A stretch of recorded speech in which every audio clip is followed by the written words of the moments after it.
오늘은 너와 내 아들과 내 손자와 라고 하는 제목으로 은혜를 받으려고 합니다. 개미와 배짱이라고 하는 이솝 우화를 우리는 어렸을 때 들었을 줄로 압니다. 여름 내내 개미는 열심히 땀 흘려서 일해서 겨울에 양식을 쌓아 놓았고, 배짱이는 기타 치고 노래만 부르다가 겨울이 되어서 먹을 것이 없어서 국어를 다녔다고 하는 얘기예요. 그런데 이것이 변해서 요즘은 그런 우화를 남긴다고 해요. 원래 개미가 그렇게 부지런한 곤충이 아닌데 여름에 배짱이가 기타를 쳐주면서 노래를 불러주니까 그 노래를 힘입어서 열심히 일해서 양식을 많이 모으는 거래요. 그래서 이제 겨울에 배짱이가 먹을 게 없을 때에 마땅히 개미가 양식을 나눠줘야 된다고 하는 것이 새로운 버전으로 나왔어요. 서로가 서로에게 도움이 되는 존재라는 얘기를 하고 있는 거죠. 우리가 서로의 짐을 나누어지는 것이 그리스도의 법을 성취하는 길인데, 우리가 추석을 맞이하여서 우리가 가족같이 서로가 서로의 짐을 져주는 것이 없는 것 같습니다. 그래서 화목한 추석에 하나님의 축복이 여러분들의 가정마다 임하기를 주의 이름으로 축원합니다. 오늘 말씀을 보면 이제 하나님께서 백성들에게, 하나님의 백성들에게 너희는 하나님의 말씀을 들으라 이렇게 명령하신 쇠마라고 하는 거예요. 이 말씀은 하나님의 말씀을 듣고 싶으면 듣고 말고 싶으면 말하는 것이 아니라 하나님께서 명령으로 아주 딱 내려서 하나님의 말씀을 들어라 이렇게 말씀을 하시는 거예요. 그러니까 하나님의 말씀에 귀 기울여서 순종하는 것이 마땅하다고 교훈하는 말씀이 오늘 말씀입니다. 특별히 하나님의 말씀을 들을 때에 너와 네 아들과 네 손자들이 평생에 여호와를 경외하며 명령을 지키게 함으로 네 나를 장구하게 하고 내가 복되게 되어질 것이라고 하는 것을 명령하신 말씀이에요. 그랬기 때문에 우리가 하나님의 약속을 듣고 행할 때에 하나님의 축복이 임하고 영생을 얻고 너희 자신을 위해서 하나님을 섬기라고 오늘 명령하신 것이 쇠마 본문의 말씀입니다. 우리가 하나님의 축복을 받으려고 한다면 첫째로는 하나님의 말씀을 듣고 행하라. 그리하면 내가 복을 받으리라 이렇게 말씀하시고 있어요. 우리가 신앙생활을 해나갈 때에 정말 광야와 같은 세상을 살아나가고 있습니다. 근데 광야와 같이 진군에 나갈 때에 가장 중요한 것이 우리 삶이 정결해서 그 안에 하나님의 임재가 같이 있어야 되는 것을 우리에게 말씀하시고 있는 거예요. 우리가 예수 믿고 구원받고 정결해지라고 말씀하시고 믿음을 가진 우리들이 그 믿음 속에 있어서 거룩을 가질 때에 하나님이 우리와 동행하실 수 있다고 하는 사실을 말씀하시고 있는 거예요. 그러니까 하나님의 임재를 먼저 원하는 자들이 되어지려면 너희가 거룩하고 너희가 정결한 삶을 살아야지만이 된다고 하는 것을 말씀하시고 있는 거예요. 그래서 우리가 예수님을 믿음으로 인하여서 제일 먼저 변화되어져야 될 부분이 거룩과 정결이라고 하는 사실이에요. 그래서 하나님께서 이스라엘 백성들을 죄에서 구원시켜 주셔서 출애굽시키셔서 광야 40년간을 걷게 하셔요. 그리고 나서 하나님이 내가 내게 허락한 젖과 꿀이 흐르는 그 땅에 들어가라. 그 땅에 들어가서 여호와를 경외해라. 하나님의 말씀을 듣고 행하라. 그리하면 내가 복을 받고 그 땅에서 장구하게 살게 되리라 이렇게 말씀하시고 있는 거예요. 오늘 말씀이. 그래서 우리가 하나님을 주인으로 섬겨 나갈 때에 복을 받는데 이스라엘 백성들이 그 땅에 들어왔을 때 하나님께서 너희가 말씀을 따라서 순종하라고 명령하신 이유가 뭐냐? 우리는 광야 40년 동안을 이스라엘 백성들이 역사 속에서 볼 때에 그들은 하나님의 인도를 철저하게 받았어요. 어떻게 받았습니까? 아침에는 만나를 내려주시고 불기둥과 구름기둥으로 아침 저녁으로 떠나야 할 때와 멈춰야 되어서 쉴 때를 하나님이 수시로 가르쳐 주셨어요. 그렇기 때문에 구름기둥이 인도하면 따라가야 됐고 불기둥이 멈추면 쉬어야 됐고 반석에서 물을 내서 주면 마셨어요. 생활이 단순했어요. 그렇죠? 그런데 가나안 땅에 딱 도착했을 때에 그 가나안 땅은 어떤 땅입니까? 이방 신들을 섬겼던 그들이었고 그들이 부유한 삶을 살으면서 하나님에 대해서 잊어버릴까 염려스러운 부분이 있었어요.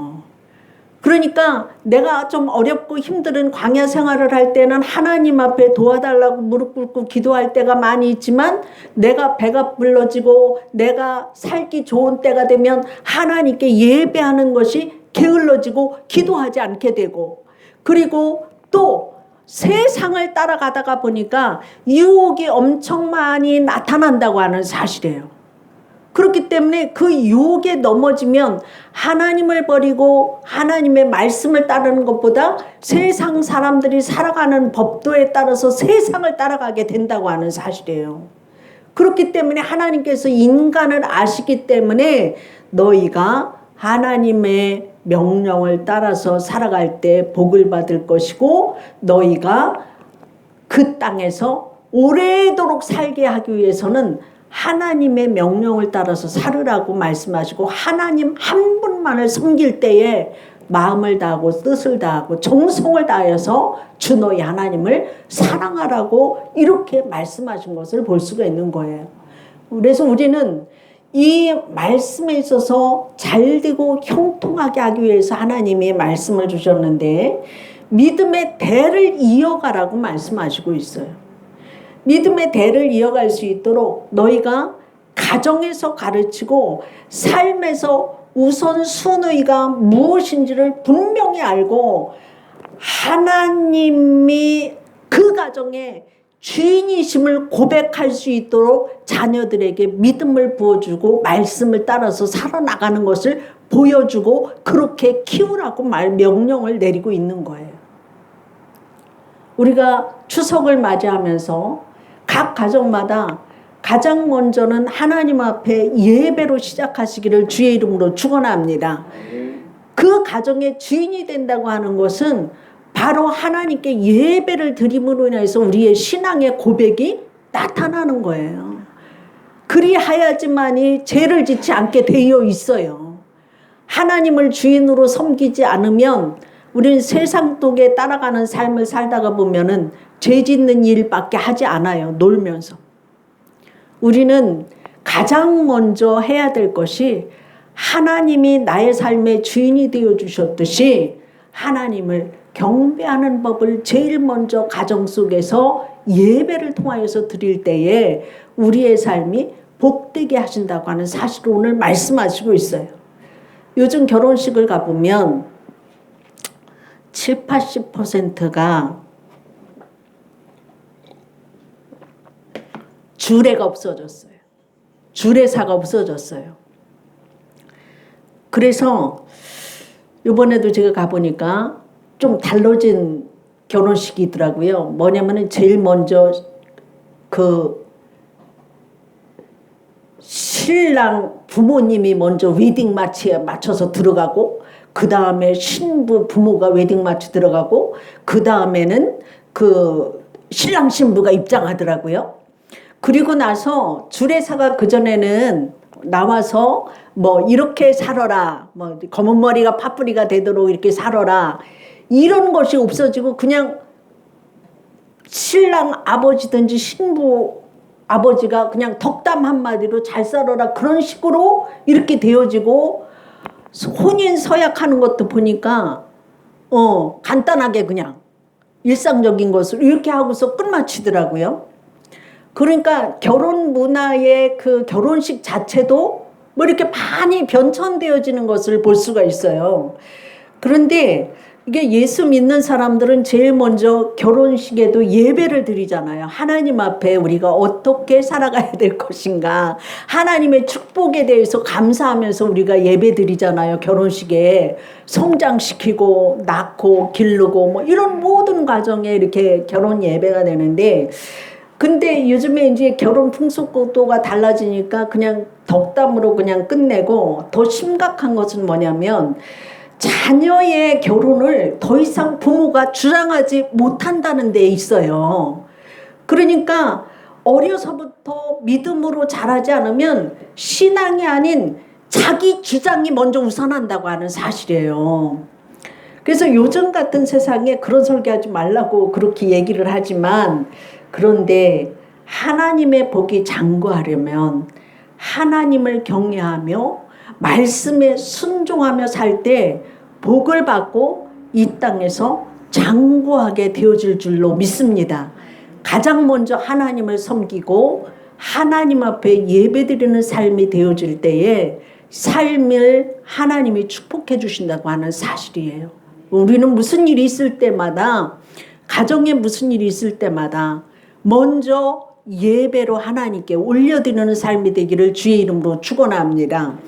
두 번째로 보면 자녀들을 축복하는 기도가 있어야 될 줄로 믿습니다. 그래야지 하나님의 축복을 받는 거예요. 우리가 기도할 때 하나님이 그 기도를 들으신다고 하는 사실이에요. 하나님의 이름으로 우리는 자녀를 축복해야 돼요. 장래를 축복하는 것에서는 현실에서의 기다림이 필요해요. 그렇지 않습니까? 현실을 보면 아주 멀었지만 장래를 바라보고서 기도하는 거예요. 그렇죠? 네. 지금 내 자녀들이 믿음 생활을 하지 않는다고 할지라도 하나님의 자녀이니 하나님 앞으로 돌아오기를 원합니다. 그 자녀를 축복해 주옵소서. 이렇게 기도하게 되잖아요. 아브라함도 죽을 때에, 이삭도 죽을 때에, 야곱도 죽을 때에, 요셉도 죽을 때에 자녀들을 하나님 앞에 축복하면서 그 나라에 가잖아요. 마지막까지도 축복하면서 가잖아요. 자녀들을 향한 그 사랑이. 그렇기 때문에 우리는 축복의 말 다음에는 하나님께 맡기는 믿음도 필요해요. 우리가 내가 할 바를 다 하면 그 다음은 하나님께 맡겨야 된다고 하는 사실이에요. 하나님은 우리의 삶과 기도를 통해서 역사하십니다.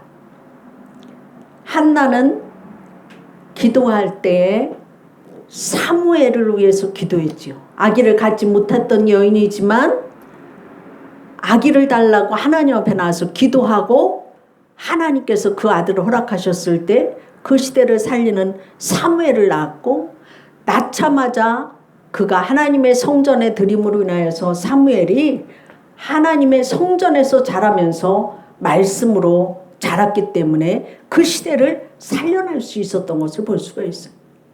모세도 난 때에도 어려운 시대에 아들을 낳으면 다 죽이라고 했지만 유모가 하나님께서 유모로 들어가게 하셔서 모세를 위해서 기도했을 때에 그 모세가 그 나라를 이끌어내는 귀한 사명을 감당했던 것을 볼 수가 있어요.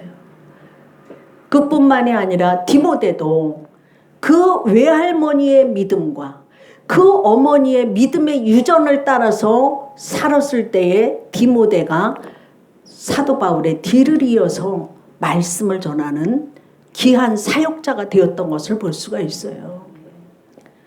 우리는 하나님의 말씀으로 자녀들에게 양육을 해야 된다고 할 때에 믿음 가지고 그 자녀들을 위해서 축복하면서 사는 예배가 있기를 주의 이름으로 축원합니다.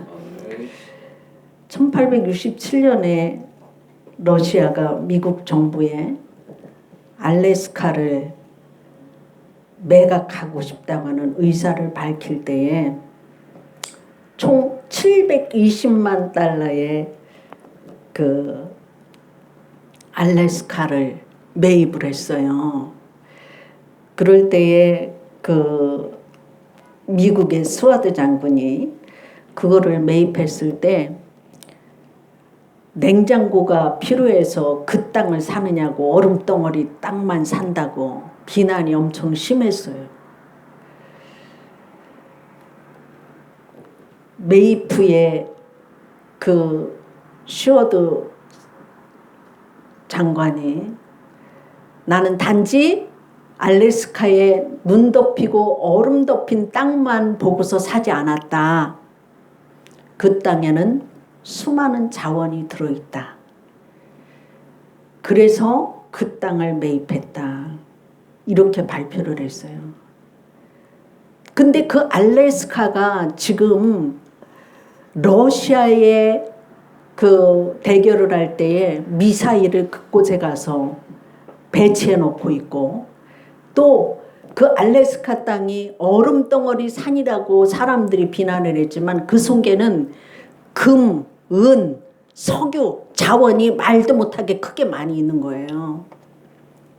여러분의 자녀들이 하나님 앞에 축복의 기도를 할 때는 수 없는 자원이 그 속에 있는 믿음을 주어질 때는 크게 그렇게 사용되어질 줄로 믿습니다. 여러분, 여러분의 가정이 하나님 앞에 있어서 믿음으로 자녀들을 키워내고 기도로 키워낼 때에 수 없는 그 속에 잠재의식이나 능력이 여러분의 자녀들을 통하여서 나타나게 하실 줄로 믿습니다.